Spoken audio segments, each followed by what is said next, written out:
My guest today, and I said guests, not a common thing on this show, and I'm so excited to have these two amazing people here today. I have Robert and Kay Lee Fukui, marriage and business coaches and author of the book Tandem. And I happen to know Robert we've known each other about a year now, and I've gotten to know your lovely wife, Kay Lee, because my wife and I run your podcast, which is all about couples and business together. And so we got to know each other that way, and now I get to put the screws to you two on my show because I'm the host here. And we'll see how it goes. It'll be a lot of fun. So Robert, Kay Lee, welcome. So glad to have you here. And it's really fun to do an interview with two people because it's something I've only done a few times in 135 episodes. Yeah, maybe you'll do more often, but thanks for having us on. Yes, thank you so much. Yes, so you all are coming in from California today, and you're about to hit the road for your book tour. Yes. Yeah. We're about to be gone for 6 weeks. Just 6 weeks. We're about to start packing. Oh, dear God. Yeah, that's really exciting. Just to set the context for this conversation, I've gotten to know Robert and have been on a very, very small part of your book writing journey. So I've seen where you've, in the space that we're in together, where you've kind of shared what you two are working on, and it's legit and it's out and it's going to be coming out very soon. And you two wrote this book together. So we're going to talk a lot about this on the episode today because I think it's a fascinating topic. As we covered on your podcast, my wife and I do not work together, and I don't think we could. So I give you all the props in the world up front. There's no way my wife, Kirsten, and I, who's been a guest on my show, we can't work together in a business. So I'm probably going to ask you about how that works in case we ever want to, so I can get some more pro tips and, of course, read your book. So kicking this off, what's something that you two nerd out about? And I would love to, you can answer together. Kay Lee, if you want to give Robert permission to speak, that's fine. However you all want to do this. What's something that you're nerd out about? Go ahead, honey. I gotta let you talk. Go ahead. She's like, it's fine. He can speak whatever he wants. Go ahead, honey. Yeah, exactly. He's his own man, right? Yeah. So nerding out about it, that was a tough question in a way, but really, it's anything new I start. Like, so if when we started podcasting, the idea of podcasting, so I'd have to start nerding out about it, like learning all about it, because whatever I do, I want to do it excellent. Yeah. So, which means I'm just not going to wing it. So I'm always going to do research and all that. So anytime there's a new thing that we're getting into, or I'm interested in, or even in business or application for consulting or whatever, or even our book tour, geeking out over where we're going to visit. So we're on YouTube, right? We're just love it. So we just geek out on things that, at least for me, I geek out and nerd out on things that are just like right in front of me that's new. And okay, what do we do? Because it's always cool. I love learning. Yeah, I want to hear from you, Kay Lee. Well, Kay Lee, before you do that, I have a question for you, Robert. Do you have shiny object syndrome where you like the new things over and over again? So, because I know I do a lot. Not really. In business, no. I'm actually more of if I start it, I'm going to finish it. Yeah. And so the shiny object, usually it deviates from finishing. Right? Yeah. So no, but if it's just something like I want to learn, I will. But as far as actually implementing it into our business or our life or whatever, I'm not necessarily going to do that. Nice. Very, much more steady. But every once in a while, I think I'm also a human. So every once in a while, I do get caught up in a shiny object.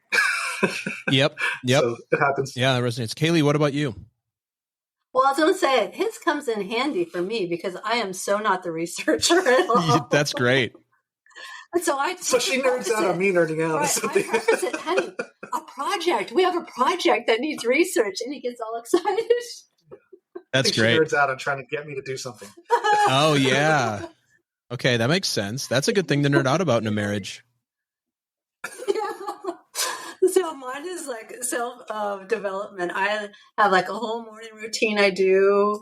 I get up at 5 a.m. I try and exercise 5 days a week, journal, try and read a half an hour a day, listen to podcasts because I like to be learning in different ways than Robert. Yeah. But those are just some of the things that I like to do. Yeah. So Kay Lee. Relationships. Nerds out on relationships. On relationships. Oh, yeah, that's true, honey. You're right. Like a lot of times when we were in the car together a lot, a lot more before COVID. But when we're in the car riding, if it was like 3:00, there was a show that she loved to listen to at 3:00 is these psychologists. Yeah. And so if I'm listening to a song, it doesn't matter if I'm in the middle of something, she'll turn the station.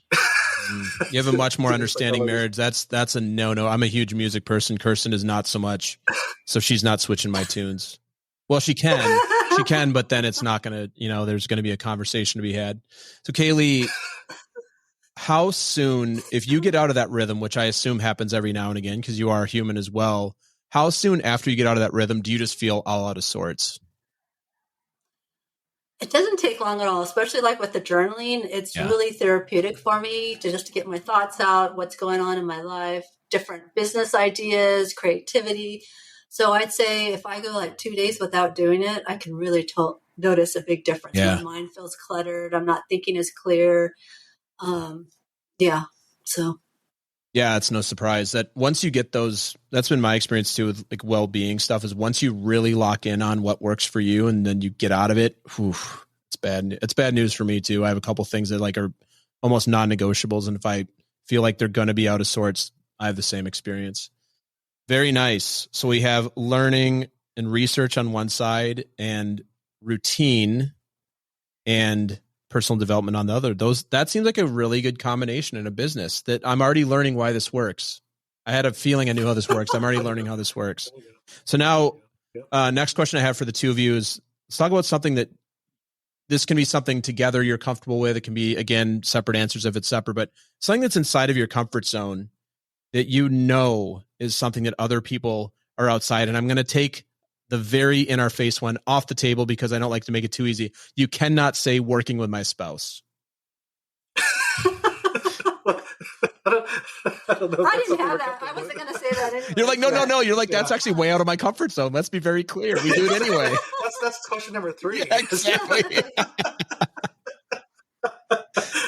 Yeah. So I can answer that one in my comfort zone. And I never really thought about it this way until Robert brought it to my attention. Mine is making friends. I love to make friends. I can be in the line at Starbucks, restaurant, Trader Joe's, and Robert makes fun of me. He's like, "Oh my gosh, honey, did you know that person?" I'm like, "No." And he's like, "Oh, what, and he's like, I said, they invited us over for dinner. And he's like, "Really?" I'm like, "Yeah, let's go over there tonight." And he's like, "Okay." Yeah. And I just thought that came easy for a lot of people. No. I never thought about it. And one day he told me, he's like, "Honey, go make friends." When we were first started working together, I go, "How can I help you?" And he goes, "Go make friends." I'm like, "Make friends?" And he's like, "Yeah." And I'm like, "No, but I really want to do something like important." He's like, "No, go make friends." That's important. And I'm like, "Oh." And then I thought about it after a while and I thought, "Oh, yeah, I guess that really is a good gift to have." Yeah, have you all, I can't remember if we've talked about this in your podcast. Have you two done Clifton Strengths? Mm-mm. So Clifton Strengths, one of the strengths is woo, and it stands for winning others over. It's my number one strength. Like you and I are big people. I would be shocked if that's not in your top 5. Like you can think of it as your gifts or in that context, it's your strengths. It's just the ability to connect with people quickly. And you also, it's almost probably for you like a game, a little bit of like how quickly can I meet a bunch of people and connect with them. And like you said, you get invited over for dinner while in the line at Trader Joe's. That's definitely like a gift because a lot of people cannot do that. And you're also probably quite extroverted. In this profile, that's I. Yeah. In this profile, that's I. Yeah. So you have taken DISC. I'm a high ID. Yeah. Kay Lee, you're probably fairly similar. I would be my guess. She's an IC. IC. Depends when I take it. It changes all the time. That's funny. Well, Robert, what about you? Since that is obviously not the same answer for you. Yeah, that'll be the opposite. You're like, what's in my comfort zone is locking myself in the office and not speaking to anybody. Exactly. No, it's actually, well, in a way, it is correlated to that, but it's listening. So, ironically, I spent 25 years. My 25 years in corporate environment was actually, most of it was in sales. Mm-hmm. So, as an introvert, that doesn't make sense. Right? And so that would be more of a Kay Lee thing. But my gift in sales, why I excelled so much, was my ability to listen. And that's actually very uncomfortable for a lot of salespeople. They're uncomfortable with the silent pause or just a pause. There's one client I had, this is when I was in pharmaceuticals, so I'm calling on physicians, and I had a sales partner, and she just keep me to talk. Like, she'll ask the physician a question, and she'll just ta ta ta ta ta ta ta. But he was very introverted like me, and I knew he had to process. So I told her, let me take the lead this next time around. We had a call with her, and I said, let me take the lead on this. And so I asked him a question, and I paused for about 5 minutes. So I just started eating because it was over lunch. So I just started eating. And then you can see him just like looking in space, right? And he's not that he's bored. He's thinking. He's processing, and he's thinking. And then you can see his eyes get a little smaller. So I'm like, okay, this will be a little while. So I'm just eating, and then finally he asked a question, and then from there I went to a whole conversation. Yeah. And so for me, listening is in my comfort zone. I can just be quiet. Yeah, and that comes from the introverted side. Yeah, this is really interesting because I recorded with a really amazing Michael, will come out within a few weeks of this episode as well. This came up in our episode as well. He's a former therapist. He's a therapist by trade, by education. He now does leadership development, executive coaching, facilitation. And we were talking about listening, and I was 20 years in sales.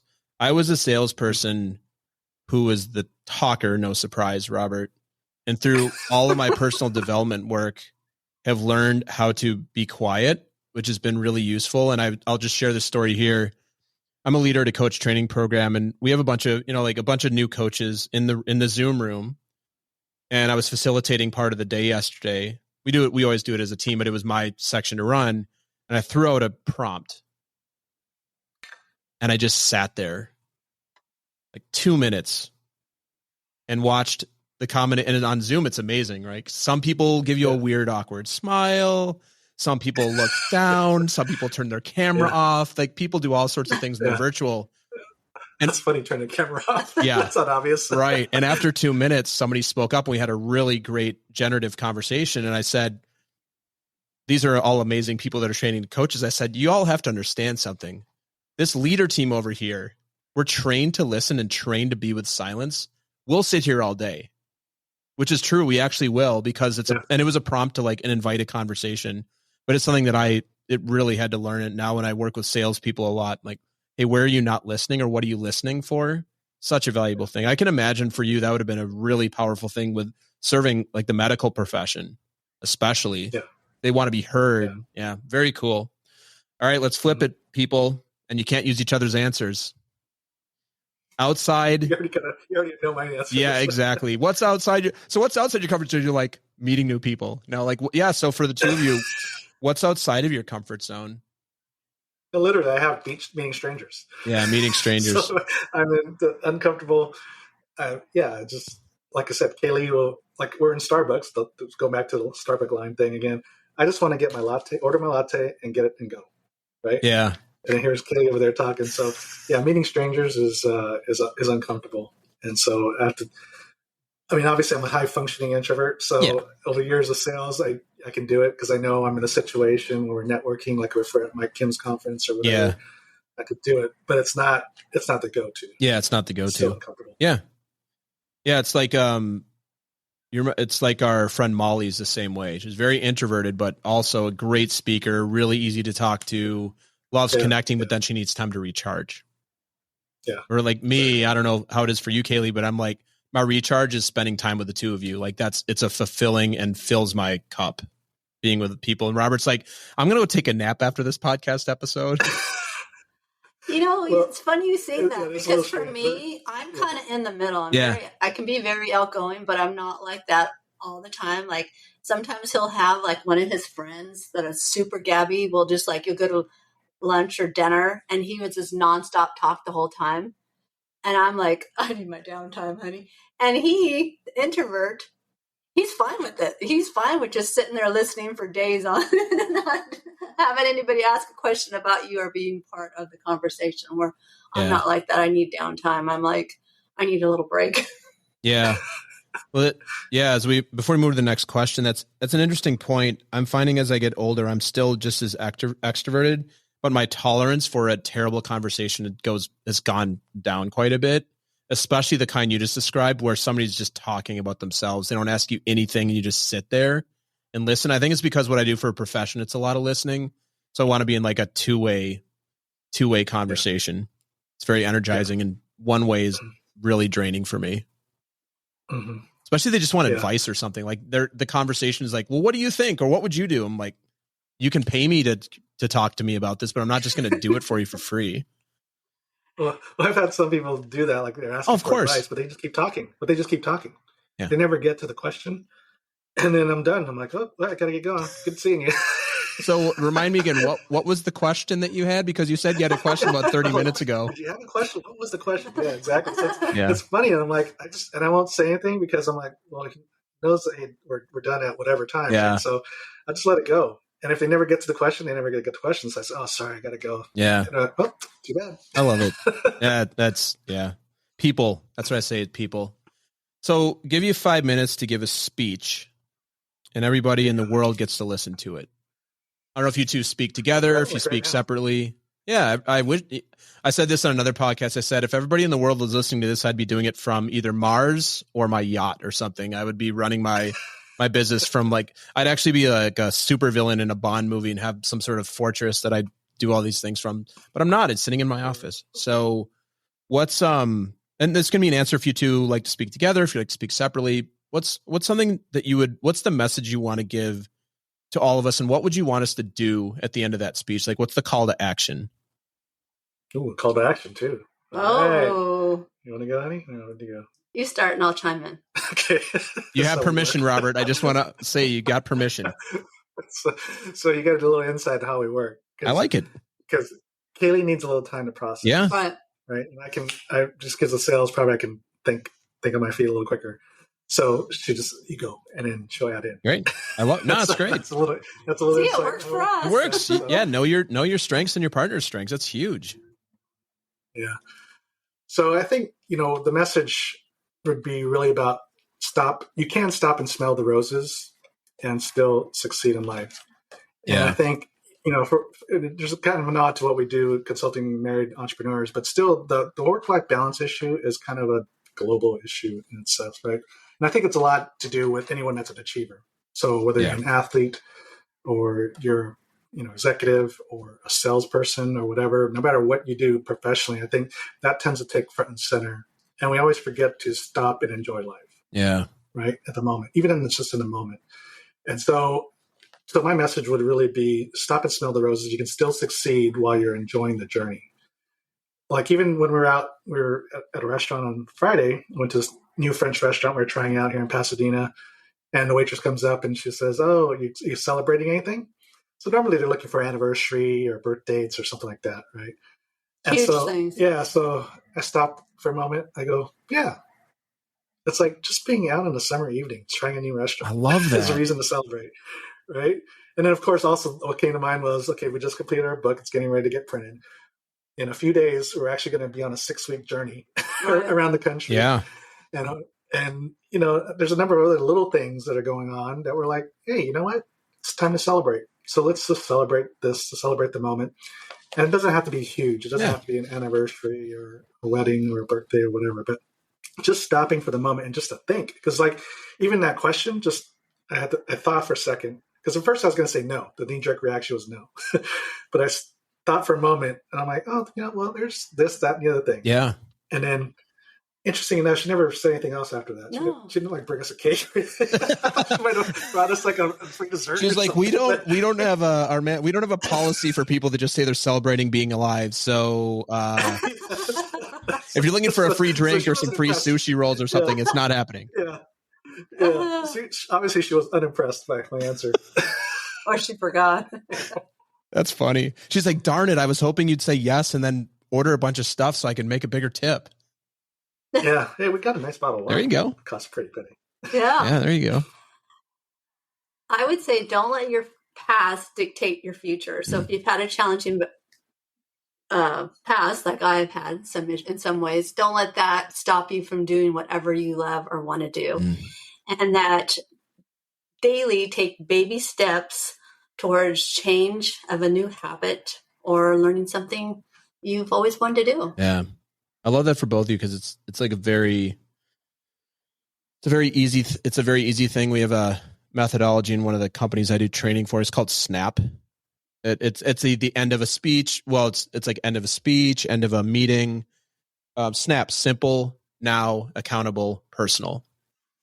Because people aren't gonna, a lot of these speeches like, so go out and change the world, and you're like, great, I'd love to change the world, but like I like both of yours. It's like it's something that people can take away and go do quite easily. Yeah, quite easily. Because like when you said we were celebrating some small things, but then it got me thinking, oh, we've got this. I mean, I came up with a handful of small wins. Yeah. And I thought, oh my gosh, there really is a lot to celebrate for. I mean, we don't have to wait for that big, huge firework moment to celebrate. No. Or to look for things to be grateful for that is happening in our life. Yeah. Very nice. Yeah. We have a little anniversary wine celebration. So, like if you either, you get a nice bottle of wine as a gift, or you like certain, really nice ones, and you're just saving it, right? You're having your cellar or your wine fridge or whatever, and you're just keeping it for a special occasion. And like, what's a special occasion? Right? So it just sits there.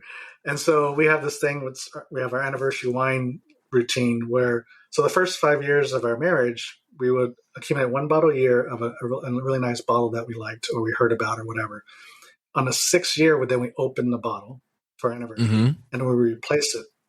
So we always cool have tradition. Five in the hopper, right? So every year for our anniversary, we take one and drink it, and then we put another one in. There's another snap for people that like wine. That's a good snap. That's great. That's really cool. Yeah. So I always look forward to that next anniversary. We're going to open this one, Yeah, I love that. Which one of you picks the bottle, or is it a team decision? Sometimes it's both. A couple times it's her, and sometimes it's me, or sometimes we just remember. Yeah, one time I picked this bottle, I tasted it. He wasn't with me, and I'm like, I told him, honey, we got to get this bottle, and he's like, which is totally not like him. He's like, oh, honey, this is really expensive. I'm like, but it was so good, I really liked it. Which isn't like her. She's like an expensive, spend a lot of money. So then he went and got. We ended up buying it, and we did it. So the other thing too is that we get it at cost. So we belong to this club in downtown LA, and twice a year they'd have this big wine tasting. The whole ballroom is filled with all these vendors, right? And you can order wine that evening at the club's cost plus $1. Amazing. So you get it really inexpensive. So this bottle that she was looking at was $125 cost, which is at the store would be $250, $300. Yeah, right? And at a restaurant like $450, $500. Yeah, exactly. Yeah. And so I'm like, really? Are you sure? It's not like me. Yeah. We like her. But sure enough, we bought it. And then it wasn't in our anniversary wine rotation for some reason. I don't know. Oh, it was because it was before we started doing this tradition. But so I pulled it out for Christmas. One of our good friends were here. And I was like, well, hey, they're good friends. It's Christmas time. So I pulled it out. I opened it up to, pour and do a little taste. I had the taste and I was like, oh my God, this thing is awesome. And I didn't know he opened it. And I'm like, whoa, and I was like, I should cork it. Yeah. Do I want to share this with our friends? You're like, this is so good that we may not feel that generous tonight. Exactly. But we did, and everybody had a great time. Everybody's blown away. I'm sure. By it. But yeah. So that's good. I feel like wine is a great place to take a really brief commercial break. It's 1 p.m. where you are. I don't have any wine here in my office, but maybe it can be thinking about maybe later today. Okay. We'll be right back after this. The Talking to Cool People podcast is brought to you by Jason Frizzell Coaching.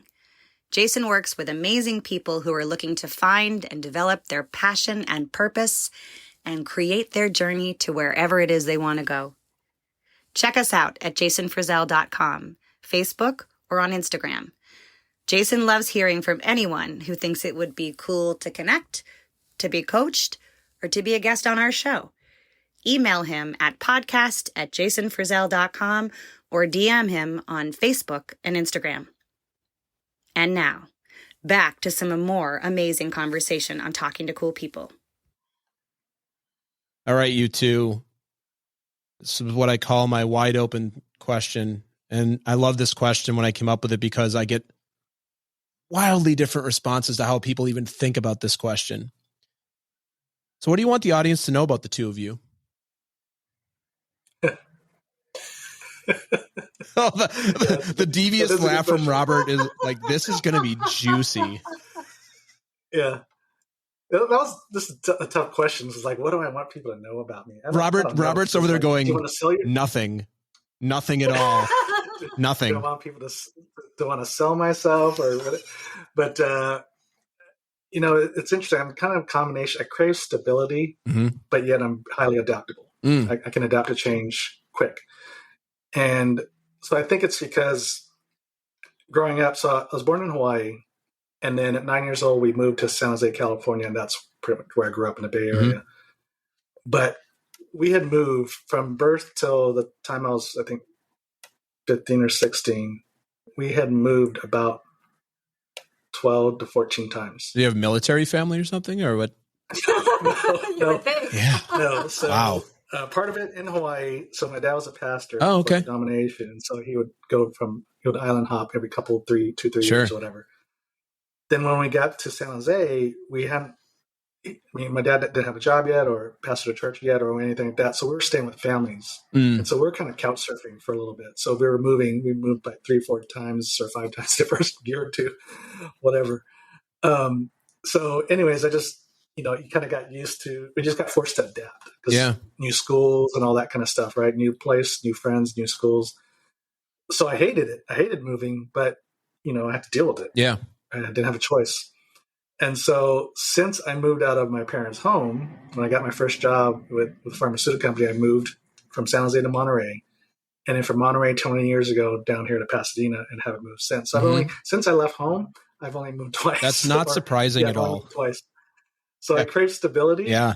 But at the same time, I'm highly adaptable because like even during a lot of transition and with Bristol-Myers, my last pharmaceutical company I worked for, there's a lot of transition, some downsizing, this, that, and the other thing. Yeah.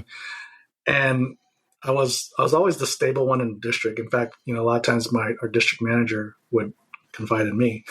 Like she's ready to do something, she'd actually call me.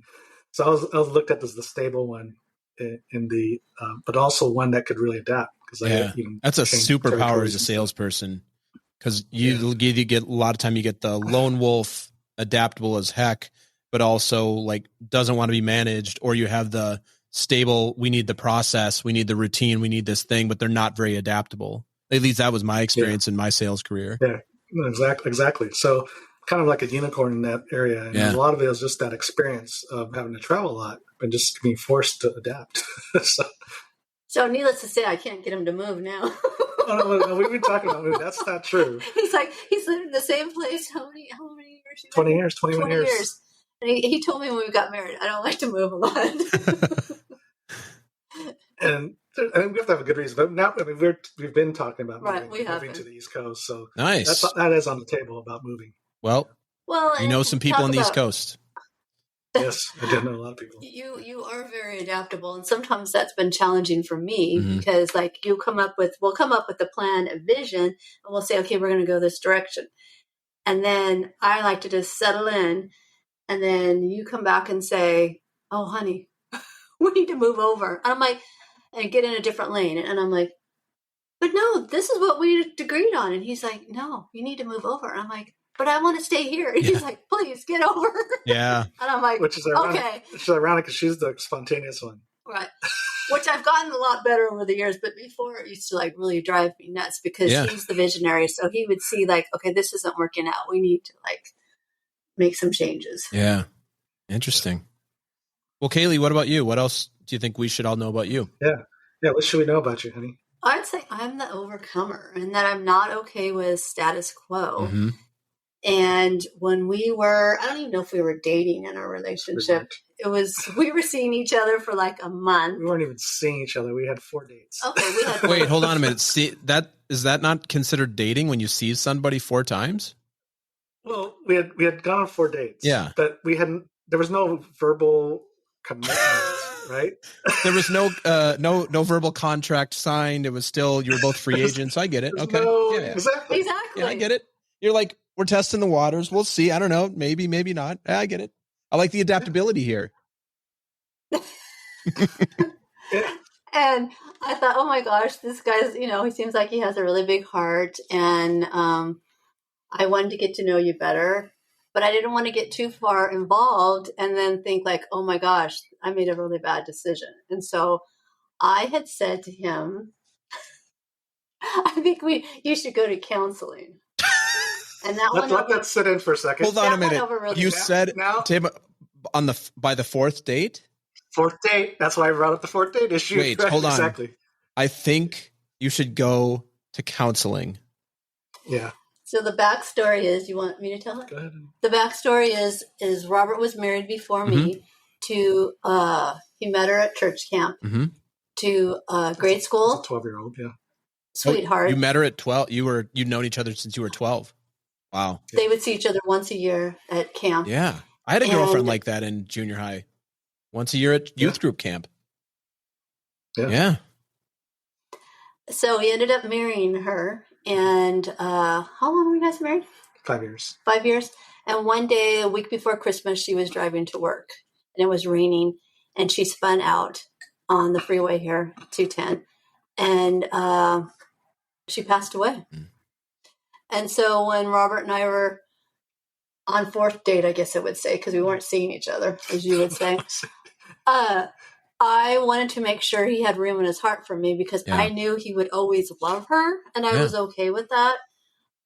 I just wanted to not feel like I was competing with a ghost. Yeah. And I remember my girlfriend saying, oh, well, that's good. Like, there's no ex-wife. You don't have to worry about it. I said, no, but he loved her, and he would still been with her. Yeah.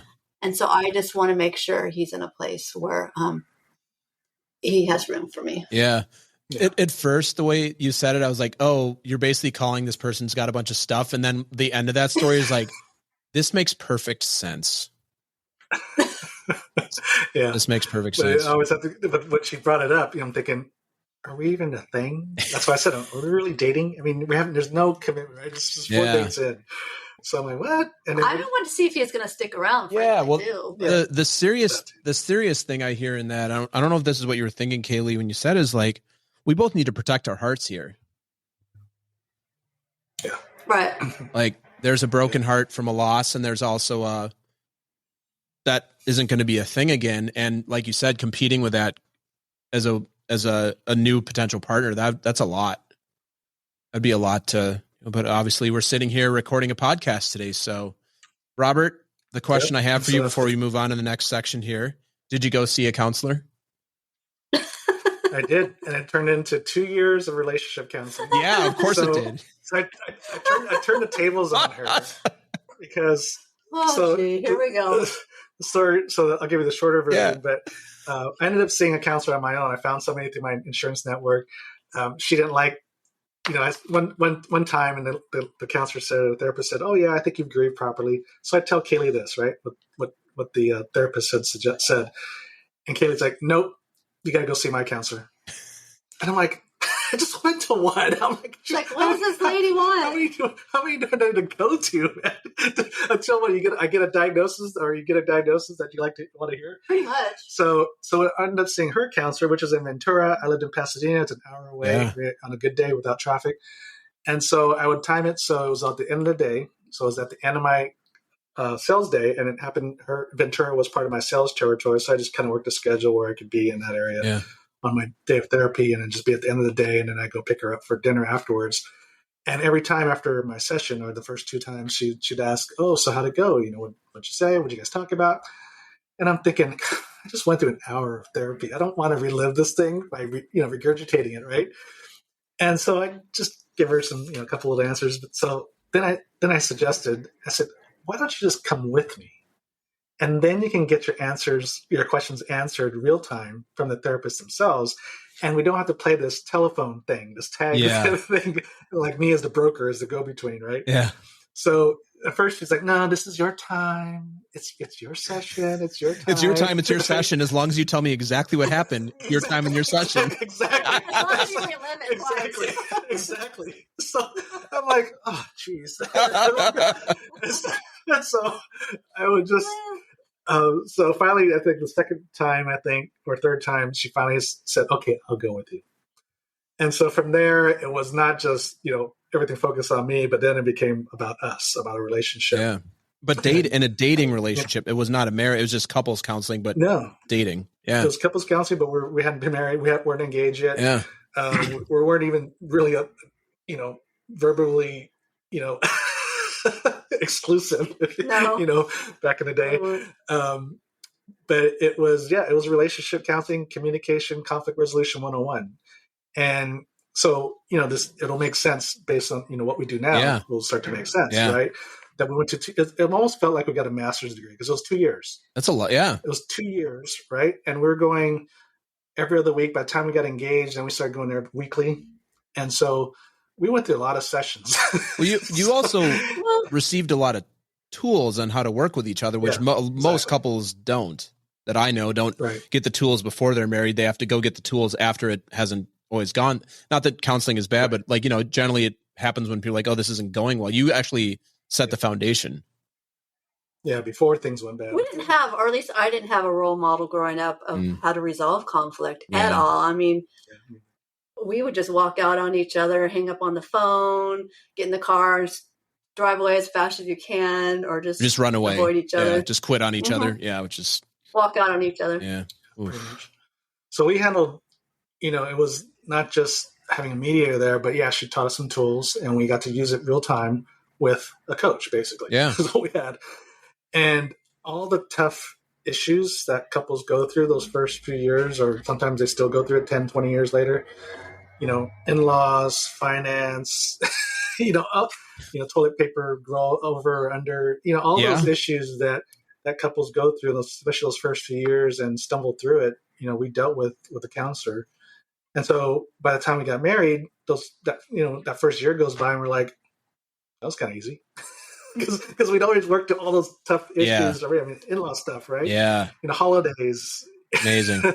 Financial issues. So, where were you 13 years ago? Yeah. For Kirsten and I. So we say, you, and Kay Lee said it, but obviously I agree with her now. But it's just like getting a tune-up, right? Your car. You don't wait for it to explode before you get, you get tune-ups, you get oil changes, right? So that's what this was. And we learned tools that, we're still going to have conflict. We still do, but we have tools of how to do it. Yeah. Do it well. Yeah. And really solve the issue, and not just kind of maybe give in. Yeah. And then table it for the next argument and then bring it back up again. or keep score. You're like, you won the last 5, now it's time for me to win. Those kind of things. But we actually resolve it where we're both like, yeah, we're good. Yeah. Literally we can forget about it, because 99% of the arguments, except for the funny ones, we like to remember because they're just funny. Yeah.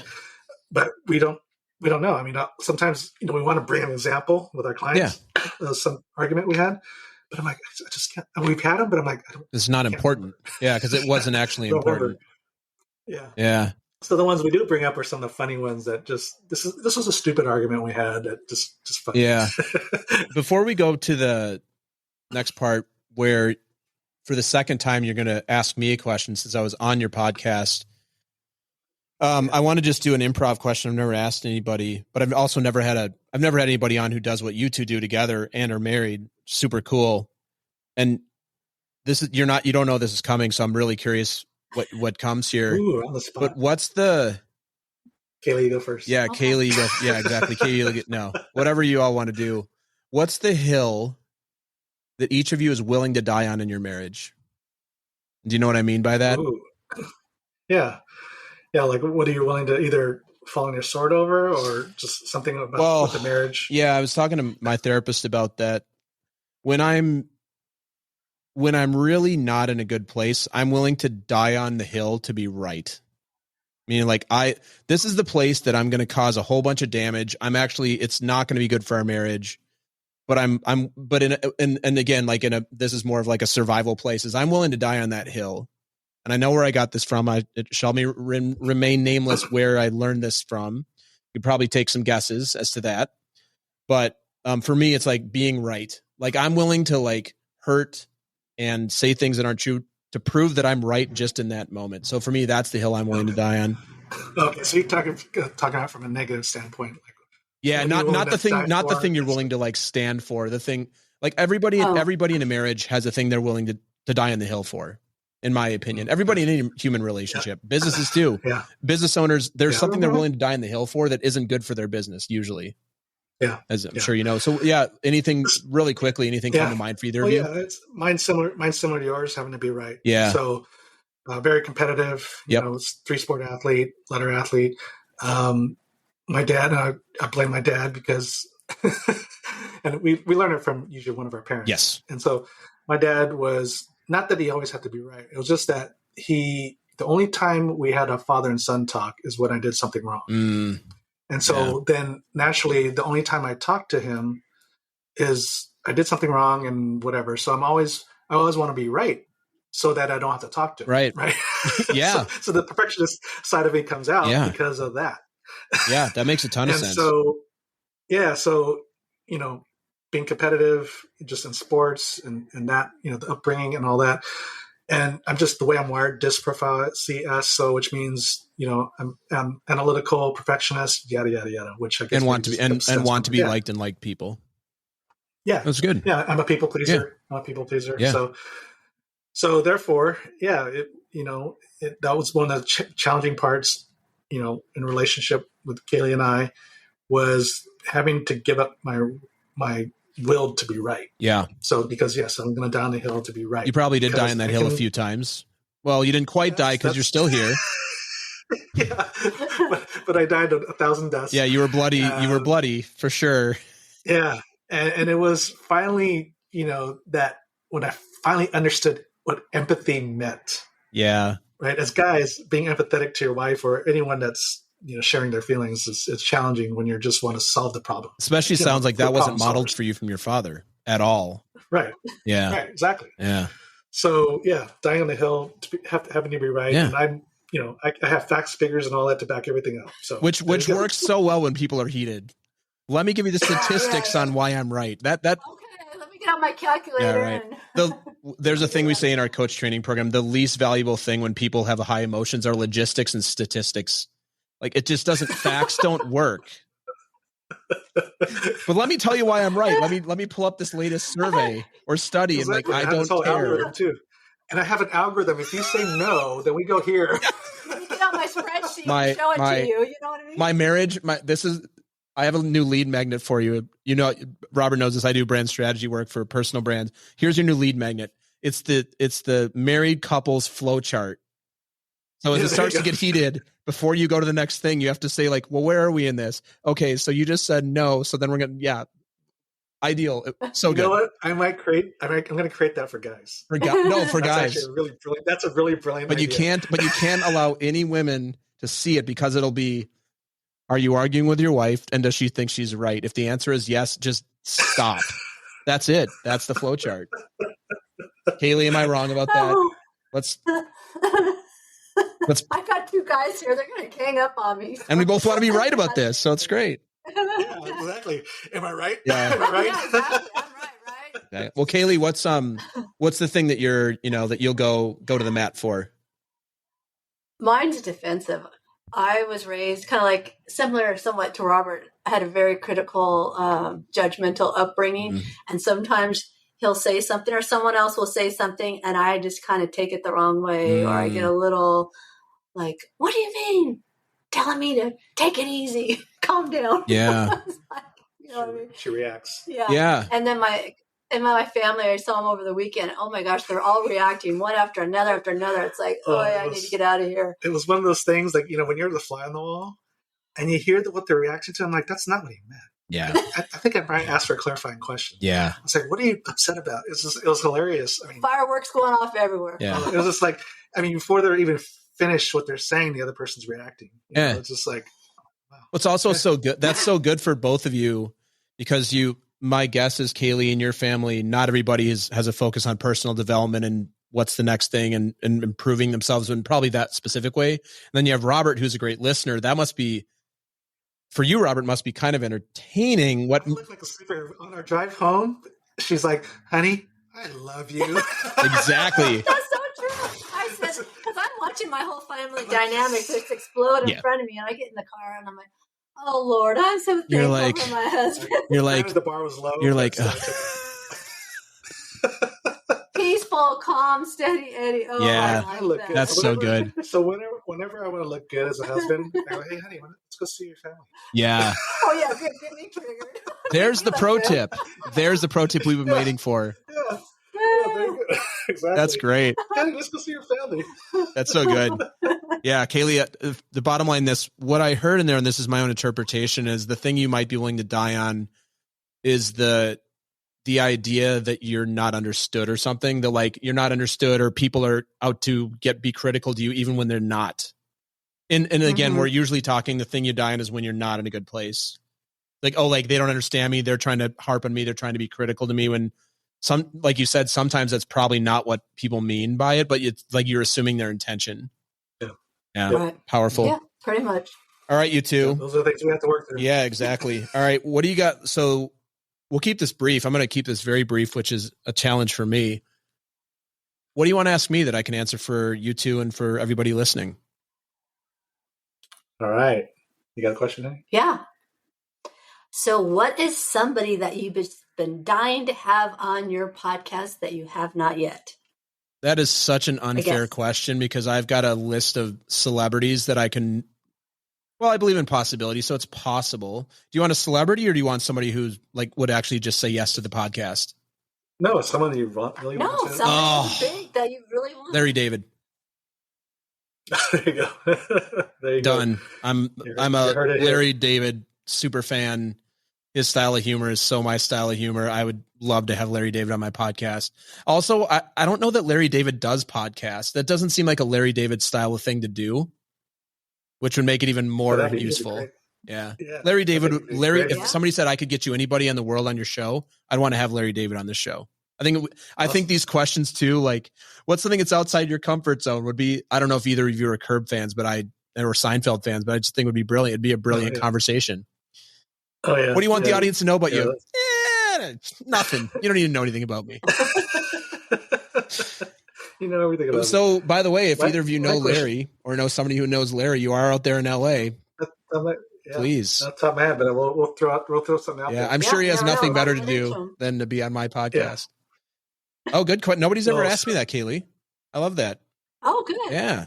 I'll take one. Robert, I'll take one from you now. Similar vein to hers is, who's been, I know this, you can't zero in on one, but besides us, who's been one of your favorite podcast interviews and why? Oh, man. That's a good one. So you don't have to choose the one, right? Yeah. Just one, just whatever comes to mind. Yeah. I'm not trying to be political. It's going to come out the way. I really love all my guests that come on. It's always a really cool conversation. If I could reframe it a little bit to things that were like really interesting conversations that are a little unique, I'm going to go there, because they just stand out more to me because they were really unique in what they do. Yeah. Andrew Bustamante, who I interviewed a few months ago, he's a former CIA agent, and his wife was a CIA agent as well, and they met that way. And the thing that was most memorable about that conversation for me was a lot of things. There's a movie around that, right? Yeah. So he runs this spy school thing now, where the three of us could go to Florida, and he would teach us spycraft for 2 days, which sounds pretty cool. I feel like Robert. I feel like our mutual friend Jim Adams. This is like right in his wheelhouse. I feel like he would totally do that. Yeah, we totally want to go. And yes. Well, Andrew. The Spy Museum in DC. That was amazing. Exactly. We'll connect you to Andrew, and we'll see if we can get. It's in Fort Lauderdale. But the thing that was most interesting about that conversation, that most stuck with me, is how his wife and him both retired from the CIA because they wanted to have a family.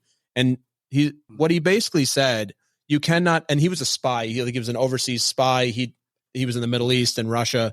You can't have children and be a spy, because you have to be somebody different in the world, and your kids are going to tell people who you really are. Mm-hmm. So it's like, it's a choice you have to make. Andrew comes up. I've interviewed my good buddy, Steve Drum, a couple times. He's a retired Master Sergeant, Navy SEAL. We can't go into a lot of the stuff that he's seen and done on the podcast. Always interesting. I've had him on twice. It's hard. At the end of the day, the right answer here is, because I like to be right, is Kirsten Frizzell, episode 1, season 3. Kirsten, if you're listening, just to be clear, the best podcast guest I've ever had is my wife. Season 3, episode 1. now he's got his nose up. Right? And now I think with that, I think it's time to move on with this podcast. I think I've said all I need to say. Oh, beautiful. She's going to go, you SOB. Good question. I really like that. Thanks. It's interesting too. People's questions always a lot of times come from kind of like their background. It's because I know you two are very accomplished podcasters. I like that you went to like, oh, let me ask a fellow podcaster something, because people will generally ask me something that they're either interested in that they know I do, or that comes from their background. So that's super cool. Yeah. Yeah. Very cool. All right. It's always challenging to pick one, but just sing for different reasons, right? Yeah. Some of your favorite. I have a couple more questions for you. I think we got about 10 minutes left here. So I want to ask you two, what's the thing that you two are most proud of? Ooh, good question, huh, Henny? I know Kay Lee's answer. She goes, that I had him go to counseling after 4 quasi. I'm still not clear. Was it a date? Was it like just like a hangout? Like, what is this? It was because you said we're not dating, but it was 4 days. But Robert called it dates. Matter now, though? No, it doesn't matter. We're married, but it's fun to talk about. You two have a great origin story. Oh yeah. There's a lot more to it. Oh, the first date is it, but you got a copy of the book already, so you got to read the first date story. Yeah. Oh man. Because that's when you hear the first date story or read the first date story, you'll totally get the whole counseling thing. Yeah. So the next episode of this podcast, or maybe the bonus to this specific episode, is I will read that first chapter for the audience. There you go. Yeah. What is the thing that you two are most proud of? I think, like for me, I was the first in our family to own a home. Nice. And then, my parent, especially my mom, always wanted a house. When I always wanted a house, I never got there. But first to own a home, and then we didn't stop at one. Now we have rental property. In fact, we're in the midst of closing on one right now to invest into something else. Mm-hmm. But that part, and also, I think what we're doing now, not working together, being able to do what I didn't think we should do, which is work together. I didn't think that was a good idea for our marriage, but now we're doing it, and now we're helping other couples with their marriage and their business. And I think just that whole being able to do it well, but also showing other couples how to have better work-life balance, how to win in business, how to win in marriage, that you don't have to give up one for the other to succeed. And I think, and it's kind of almost like it's a culmination of our life journey, like both of our life journeys. I mean, I think you've heard just from our interviews is some of the stuff growing up that's affected me and our relationship, the way we communicate, the way or not communicate, the way we do conflict or not do conflict. And so it's kind of a culmination of our life journey, and being able to do that together has been fun. I mean, the podcast, I had to kind of talk her into doing a podcast. I had to kind of ease her into it. Now we're going on, speaking together now, and traveling the country for 6 weeks, and being able to do that well, and still love each other. All the time love, not all the time like. Yeah, exactly. Exactly. Yeah. So doing it well, I think is most proud of. Very cool, Robert. Kay Lee, what about you? I'd say living outside of my comfort zone, and it's something fairly new that I started, 2-3 years, something like that. Mm-hmm. For me, it was public speaking. I didn't even want to get in front of people and give my name. And I think it was like a fear I was going to get up there and just forget it. And it was really challenging. I joined Toastmasters. It was a year in February. And so just getting up in front of people. And I'm very fortunate and thankful that with Robert, he's used to getting in front of people and speaking, comes easy, natural to him, and that he works around me so that I feel safe and I feel comfortable that I want to get out there and share my story. And that's been a huge, huge thing, because I was, like I said, I was one of those people that would get just paralyzed. Yeah. And so overcoming that fear has been huge. Yeah. Congrats on that. It only comes to doing, that's one of those things in life, you just have to do it. And then you realize that it's arguably not as monumental as you made it out to be. Yeah, the thing I'll say with public speaking, this comes from a training that I run at a company called Life Hikes, is we have this little module inside of executives. So it's a 90-minute on executive presence. We have a little module called Get Over Yourself. And I won't deliver the whole thing, but one of the things we say is like, but people will tell me that they're going to judge me, or they're like, oh, I'm afraid I'm going to be judged. You are. When you're on a podcast, when you're on a podcast, when you out or on your 6-week book tour, humans, we assess and judge all the time. Our brain is wired to do that. And once you figure out that people are going to judge you and that it's actually okay that they're judging you. And then the second thing we say that people love is also nobody really cares that much. Like seriously, like you can go out and speak and that's great, but I might be thinking about what I'm going to eat for dinner. I've got a sick kid. What am I doing later this week? Like how often when you see speakers are you like, wow, this is the most riveting 1 hour of my life and I have no other thoughts in my head? Never, because our brains aren't wired that way. So it's like, well, and hopefully it gives you empathy for the other person, that you're not so judgmental and critical like you could be of yourself. Yeah. And you're like, oh, you know what? I understand what they're going through. Yeah. They're trying to find a word in their head, or they have a lot going on in their life, whatever. You know? Then that's the last thing we say is, what decent human ever wants a speaker to fail? Like, have you ever been to a speaker and go like, boy, I hope this person's bombed. Like, you want them to do well. You want them to deliver their message. And people are like Toastmasters. I'm in Toastmasters as well. It's a great place where people just want to practice and succeed. So, but I did want to acknowledge you, Kay Lee. And the whole point of that was that for people that are afraid of public speaking, I don't happen to be, Robert, sounds like that's not a thing that you've really been afraid of. It's paralyzing. I know a lot of people, it's paralyzing. You know, it's a really scary thing to be seen and to use your voice. So the fact that you've been able to work through that is really inspirational. Oh, thank you. Yeah, when we first started podcasting, well, even before we started podcasting, Robert brought it up to me. He's like, honey, you want to do a podcast with me? I'm like, no. And he's like, are you sure? I'm like, yeah. I don't think I asked, are you sure? I kind of knew. I expected a no. So remember what I said earlier in the podcast? She has a process. So I already expected a no. I would have been surprised if she would have said yes. So I said, okay. I just wanted to plant the seed. Yeah, of course. Because we're starting this whole, married entrepreneur thing. And I knew we needed to do something besides just coaching or consulting. Yeah. We need to get out there. So about a month later, then I asked her, hey, let's do some short, 5-minute videos for Facebook and Instagram. He knew what he was doing. I wasn't even interested in that. Yeah. No, she said yes to that. I wasn't interested in it, but I said yes. I'm very adventurous, and I don't want to not do something because of fear. Yeah. So we stumbled over the first couple videos. Of course. Stuff. Oh, yeah. And then we finally kind of got into a little bit of a groove. And then she said, okay, probably about 2 months later, maybe, said, okay, let's do the podcast.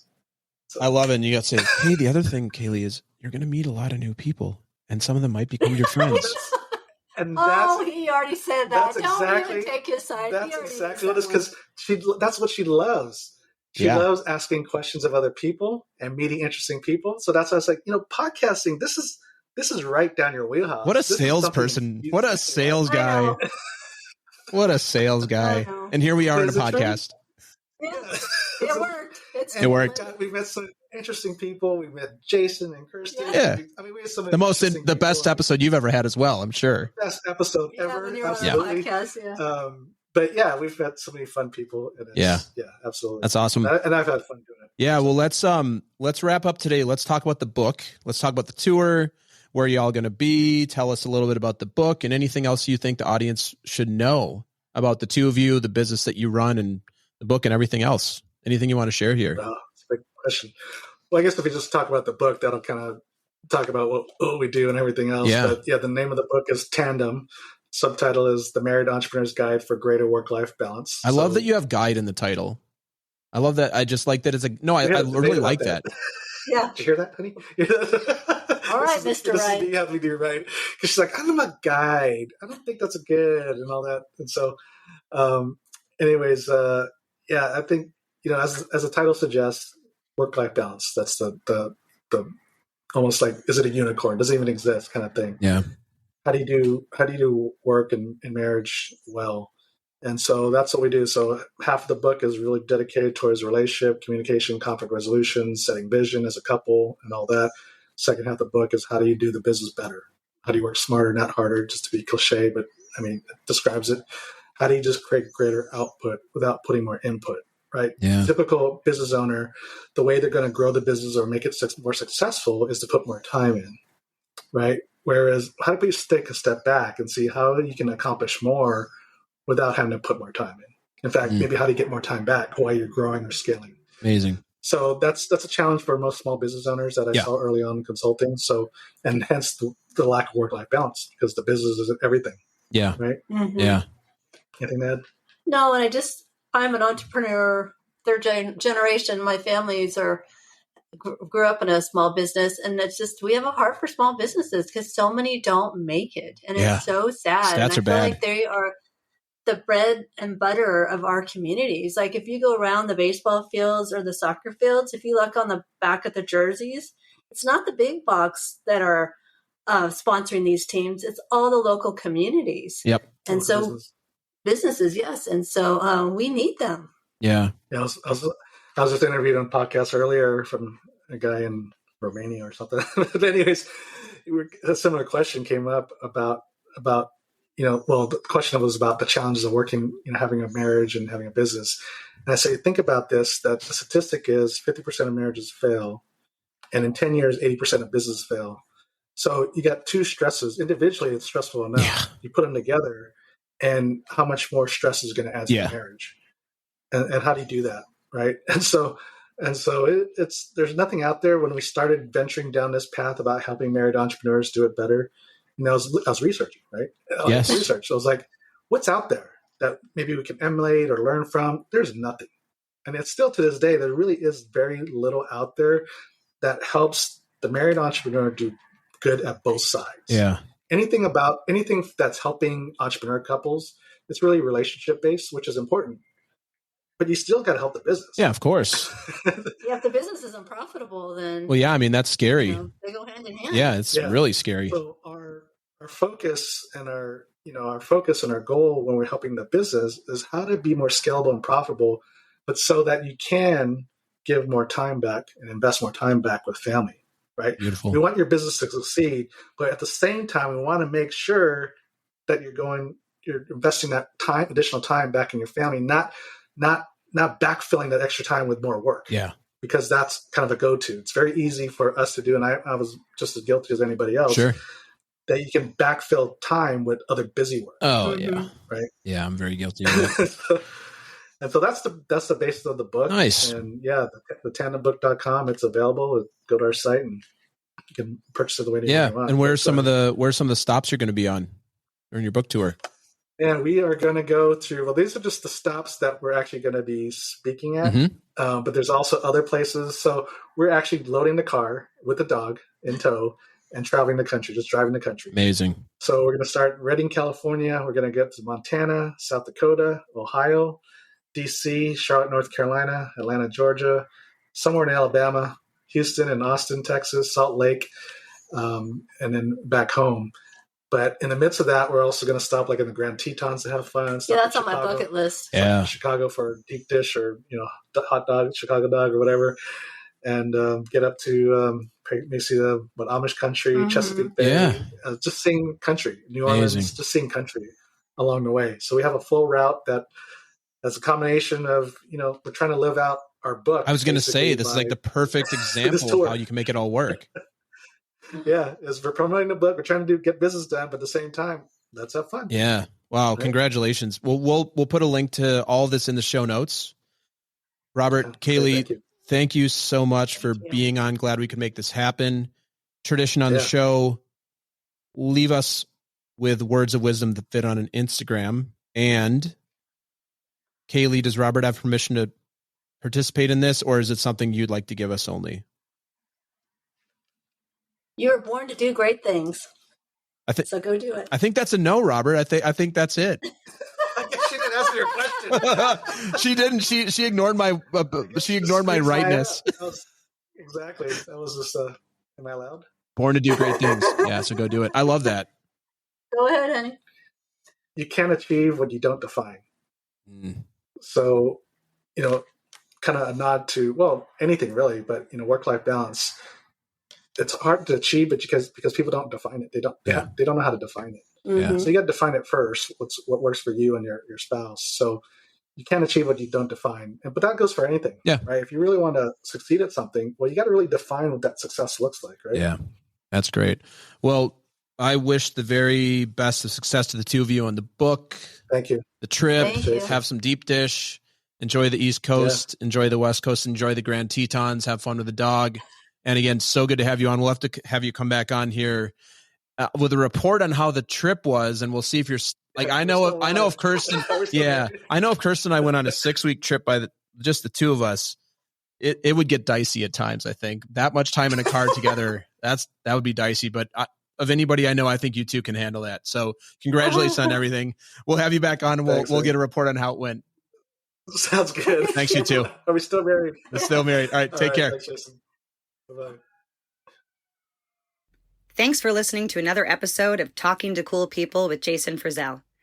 If you enjoyed today's episode, please tell your friends. Follow us on Instagram and Facebook, and give us a shout out, or take a moment to leave a review on iTunes. If something from today's episode piqued your interest and you'd like to connect, email us at podcast@jasonfrizzell.com. We love hearing from our listeners because you're cool people too.